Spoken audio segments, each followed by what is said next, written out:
नमस्कार, मैं शिवम। आप देख रहे हैं ऑनलाइन न्यूज इंडिया।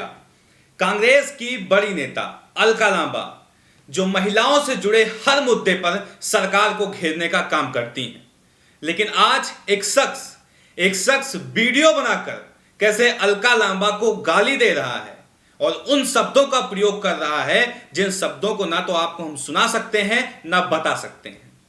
और उस शख्स की फिलहाल गिरफ्तारी हो गई है, लेकिन यह समझना महत्वपूर्ण है कि किस विचारधारा से वो शख्स प्रेरित है, किस विचारधारा की वजह से अलका लांबा को वो ऐसे शब्दों से वो नवाज रहा है। उन सभी चीजों को समझना महत्वपूर्ण है। सबसे पहले आपको एनडीटीवी की खबर दिखाते हैं। कांग्रेस नेता अलका लांबा के खिलाफ सोशल मीडिया पर अभद्र शब्दों का इस्तेमाल करने वाला शख्स हुआ अरेस्ट। एनडीटीवी की यह खबर है, लेकिन इस चीज को समझ लीजिए, यह शख्स कौन है और किस विचारधारा से यह आता है। इस शख्स का नाम है विकास। ये वही विकास हो सकता है जिस विकास का दावा भारतीय जनता पार्टी पिछले 7 सालों से लगातार कर रही है। यह वही विकास हो सकता है और इसने अपने विकास की पूरी गाथा कुछ महीने पहले दासना देवी जब मंदिर की घटना सामने आई थी, तब भी अलका लांबा को इन्हीं शब्दों से नवाजा था और एक बार फिर से आज अलका लांबा को वो उन्हीं शब्दों से दोबारा नवाज रहा है। आप समझिए कि पुलिस, उत्तर प्रदेश की पुलिस क्या कर रही है, दिल्ली की पुलिस क्या कर रही है। इस शख्स को उत्तम नगर से आज गिरफ्तार किया गया। उत्तम नगर से गिरफ्तार किया गया शख्स का नाम है विकास। और चीजें आपको दिखाते हैं। एनडीटीवी की एक खबर देखिए। कांग्रेस नेता अलका लांबा पर सोशल मीडिया में अपशब्द शब्दों का इस्तेमाल करने वाले शख्स को दिल्ली पुलिस ने गिरफ्तार कर लिया। दरअसल दक्षिणी जिले के पुलिस को ईमेल के जरिए अलका लांबा ने 9 अगस्त को शिकायत दी थी, जिसके बाद पुलिस ने मामले में विकास नाम के आरोपी को उत्तम नगर से घर से गिरफ्तार कर लिया। पुलिस के मुताबिक आरोपी इससे पहले भी इसी तरह के मामले में यूपी में गिरफ्तार हो चुका है। दक्षिण जिला के कोटला मुबारकपुर थाना पुलिस के ने आरोपी को पकड़ा है। अलका ने ईमेल के माध्यम से भेजी थी शिकायत और मामला दर्ज कराया था। पुलिस आरोपी से पूछताछ कर रही है। यह खबर आप समझिए। और इसके बाद इसकी तस्वीर दिखाते हैं आपको। जब पुलिस वाले इसको अरेस्ट करके ले जा रहे हैं, पुलिस वालों के साथ जब ये खड़ा है तो इसकी तस्वीर दिखाते हैं। यह तस्वीर आप देखिए। इस तस्वीर को आप देखिए। क्या इस शख्स के आंखों में डर है? क्या ये अपने करतूत पर पछतावा कर रहा है? जब आप इस तस्वीर को देखेंगे तो जवाब पाएंगे बिल्कुल नहीं। इसको विश्वास है जो सत्ता में सरकार बैठी है वो हमारा संरक्षण करेगी, वो हमको बचाएगी और ऐसे कामों के लिए हमें प्रोत्साहित करेगी। इस शख्स को पूरा विश्वास है और इस तस्वीर में जिस कॉन्फिडेंस के साथ ये शख्स खड़ा है, वो कॉन्फिडेंस इस बात की गवाही दे रहा है कि इस शख्स के पीछे बहुत बड़े बड़े लोग लगे हुए हैं। इसी तस्वीर को लेकर विशाल नकवाल हैं, ये ट्वीट करते हैं, मैं मानता हूं कि दिल्ली पुलिस ने अलका लांबा जी को अपशब्द बोलने वाले इस व्यक्ति को पकड़ लिया, लेकिन क्या आपको लगता है जिस अकड़ में यह व्यक्ति खड़ा है इसको अपनी गलती का जरा भी एहसास है? यह सवाल सोशल मीडिया पे पूछा जा रहा है कि शख्स को तो गिरफ्तार कर लिया गया, लेकिन जिस शख्स को गिरफ्तार किया गया क्या उसे अपने करतूत पर तनिक भी पछतावा है कि नहीं? यह सवाल वाजिब है। लेकिन सबसे महत्वपूर्ण चीज जो है, इसको आप समझ लीजिए कि यह सारी प्रेरणा कहां से आई, कि कैसे महिलाओं का बदस्तूर लगातार अपमान किया जा रहा है। ये सारी चीजें कैसे आ रही हैं?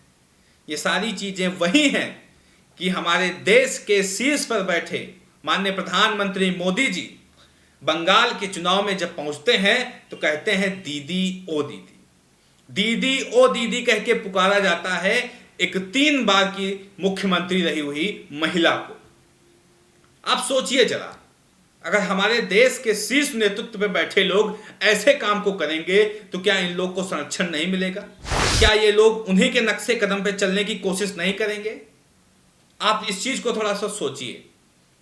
और ये बहुत वाजिब सवाल है कि इन लोग को जो सरकार लगातार संरक्षण देने का काम कर रही है, सरकार इनको ढील देने का काम कर रही है और इन लोग के हौसले लगातार बुलंद होते चले जा रहे हैं। क्या प्रधानमंत्री मोदी जी ममता बनर्जी को दीदी ओ दीदी कह के पुकारे थे, उसकी कभी भी उन्होंने मुखालफत की? क्या प्रधानमंत्री मोदी ने कभी इस बात को कहा कि वो बात तैस में निकल गई, गलती से निकल गई? क्या कभी इस चीज को स्वीकार किया उन्होंने?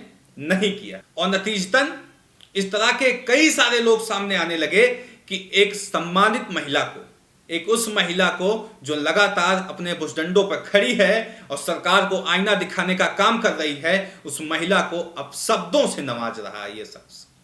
आप समझिए, मामला बहुत गंभीर है और मामला इतना गंभीर है कि दिल्ली पुलिस के द्वारा इस शख्स की गिरफ्तारी मात्र से इसको रुकना नहीं चाहिए। एक शख्स के आंखों में वो खौफ दिखना चाहिए कि अगर किसी महिला का ये अपमान करेगा तो उसकी कड़ी से कड़ी इसको सजा मिलेगी, लेकिन इसके आंखों में वो खौफ नहीं दिख रहा है। ऐसा लग रहा है जैसे अपने जवाई के घर जा रहा है। पुलिस वाले बाकायदा इसको ले जा रहे हैं और जिस अकड़ के साथ ये चल रहा है उससे आप साफ कह सकते हैं कि शख्स के मन में थोड़ा भी डर नहीं है। आप समझिए इन चीजों को। और भारतीय जनता पार्टी के लोग लगातार इस बात का दावा करते रहते हैं कि हम महिला सुरक्षा के लिए काम कर रहे हैं। उत्तर प्रदेश की बात करें, अगर केवल उत्तर प्रदेश की बात करें तो 2020 के एनसीईआरबी के डेटा के मुताबिक हर घंटे में बलात्कार हो रहे हैं। आप समझिए, हर दिन 24 बलात्कार की वारदात की घटनाएं सामने आ रही हैं उत्तर प्रदेश के अंदर। वही उत्तर प्रदेश जहां पे योगी आदित्यनाथ जी कहते हैं कि यह उत्तम प्रदेश है और अपराध मुक्त हो चुका है, उस उत्तर प्रदेश का ये हम डेटा आपको बता रहे हैं। नाबालिग बच्चियों के साथ जो अपराध की घटना है वो 90 मिनट में रिकॉर्ड की जा रही है और रेप की घटना हर घंटे में रिकॉर्ड की जा रही है। यह उत्तर प्रदेश की खबर निकल के सामने आ रही है और इन अपराधियों के ऊपर नकेल कसने के लिए सरकार क्या कदम उठा रही है उसका कोई ब्यौरा नहीं है।